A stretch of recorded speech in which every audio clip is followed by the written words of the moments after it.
विश्व रूप के उस अनंत और प्रचंड तेज को देखने के बाद अर्जुन का मन अब अव्यक्त और व्यक्त के बीच के भेद को समझने के लिए व्याकुल है। मन की शांति कहाँ है, निराकार की शून्यता में या साकार की भक्ति में? इसी प्रश्न के साथ 12वें अध्याय का आरंभ होता है। हे मधुसूदन, आपने मुझे अपना विश्व रूप दिखाया जो अकल्पनीय था, और अब आप भक्ति की महिमा गा रहे हैं। मेरे मन में एक द्वंद्व है केशव।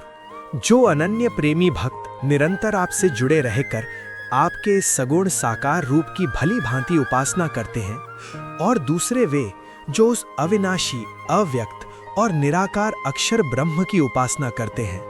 इन दोनों में से योग के रहस्य को पूर्ण रूप से जानने वाला श्रेष्ठ योगी कौन है? हे पार्थ, मेरा उत्तर स्पष्ट है। जो भक्त अपने मन को मुझ में पूरी तरह एकाग्र कर देते हैं, जो निरंतर अटल विश्वास और परम श्रद्धा के साथ मेरे इस सगुण रूप की उपासना करते हैं, मेरे विचार में वे ही सर्वश्रेष्ठ योगी युक्ततमा हैं। तो क्या निराकार के उपासक श्रेष्ठ नहीं हैं? क्या वे आप तक नहीं पहुंचते? पहुंचते हैं अर्जुन। जो लोग अपनी इंद्रियों के समूह को पूरी तरह वश में करके उस अविनाशी, अव्यक्त, सर्वव्यापी, अचिंत्य जिसका चिंतन न किया जा सके, और कूटस्थ, अचल, ध्रुव यानी निराकार सत्य की उपासना करते हैं, जो सब में समान बुद्धि रखते हैं और सभी प्राणियों के हित में रत हैं, वे भी अंततः मुझे ही प्राप्त होते हैं। यदि गंतव्य एक ही है, तो आपने सगुण भक्तों को श्रेष्ठ क्यों कहा? क्योंकि मार्ग की कठिनाई अलग है मित्र। जिनका चित्त उस अव्यक्त यानी निराकार में आसक्त है, उनके लिए ये यात्रा अत्यंत क्लेशकारी है। क्लेशोधिकतरस्तेषाम्, क्योंकि देहधारियों के लिए शरीर में रहते हुए उस अव्यक्त गति को प्राप्त करना अत्यंत कठिन होता है। जब तक तुम देह में हो, निराकार में टिकना एक संघर्ष है, परंतु मेरे आश्रितों के लिए ये सुगम है। जो भक्त अपने संपूर्ण कर्मों को मुझे समर्पित कर देते हैं, जो मेरे सिवा किसी और को नहीं जानते, जो अनन्य भाव से मेरा ही ध्यान करते हुए मेरी उपासना करते हैं, हे पार्थ, उन भक्तों का जिनका चित्त मुझ में समाया हुआ है, मैं मृत्यु रूपी इस संसार सागर से शीघ्र ही उद्धार कर देता हूँ। मैं उनका रक्षक बन जाता हूँ। इस अंतर को समझो अर्जुन। निराकार में तुम्हें तैरना है, भक्ति में मैं तुम्हें थाम लेता हूँ। इसलिए हे अर्जुन, तू अपने मन को केवल मुझ में ही स्थिर कर, अपनी बुद्धि को मुझ में ही निविष्ट कर। ऐसा करने पर तू निस्संदेह मुझ में ही निवास करेगा। किंतु केशव, मन तो चंचल है। यदि मैं अपने चित्त को अचल रूप से आप में स्थिर न कर सकूं तो? हताश न हो धनंजय, मैं तुम्हें विकल्प देता हूँ। यदि तू मन को अचल रूप से मुझ में स्थापित नहीं कर सकता, तो अभ्यास योग का आश्रय ले। बार बार मन को मुझ में लगाने के अभ्यास द्वारा मुझे प्राप्त करने की इच्छा कर। और यदि मैं उस अभ्यास में भी समर्थ न हो सकूं, अभ्यास भी कठिन लगे तो? यदि तू अभ्यास करने में भी असमर्थ है, तो केवल मेरे लिए कर्म करने को ही अपना परम लक्ष्य बना ले। मेरे अर्थ कर्म करता हुआ भी तू सिद्धि को प्राप्त हो जाएगा। अपने हर कार्य को मेरी पूजा बना दे। कभी कभी ये भी संभव नहीं होता केशव, अहंकार आड़े आता है। तो एक अंतिम उपाय सुन।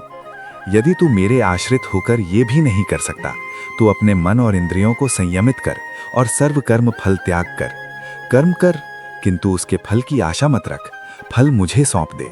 समझो अर्जुन, केवल अभ्यास करने से ज्ञान श्रेष्ठ है, ज्ञान से ध्यान श्रेष्ठ है, और ध्यान से भी श्रेष्ठ है कर्म फल का त्याग, क्योंकि त्याग से तत्काल परम शांति प्राप्त होती है।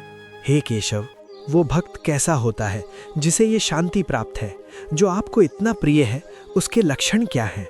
सुनो अर्जुन, वह जो मेरा अत्यंत प्रिय है, जो किसी भी प्राणी से द्वेष नहीं करता, जो सबका मित्र है और करुणा से भरा है, जिसमें ममता नहीं है, जिसमें अहंकार नहीं है, जो सुख और दुख की प्राप्ति में सम रहता है, और जो क्षमावान है, जो योगी निरंतर संतुष्ट रहता है, जिसने अपने शरीर और इंद्रियों को वश में कर लिया है, जिसका निश्चय दृढ़ है, और जिसने अपना मन और बुद्धि मुझे अर्पित कर दी है, ऐसा मेरा भक्त मुझे अत्यंत प्रिय है, जिससे किसी भी जीव को उद्वेग यानी भय नहीं होता, और जो स्वयं भी किसी जीव से उद्विग्न यानी विचलित नहीं होता, जो हर्ष, ईर्ष्या, भय और उद्वेग आदि विकारों से मुक्त है, वह भक्त मुझे प्रिय है। जो आकांक्षाओं से रहित है, जो बाहर और भीतर से पवित्र है, जो चतुर यानी दक्ष है, जो पक्षपात से रहित यानी उदासीन है, और व्यथाओं से मुक्त है, जो सभी आरंभों में कर्तापन के अभिमान का त्यागी है।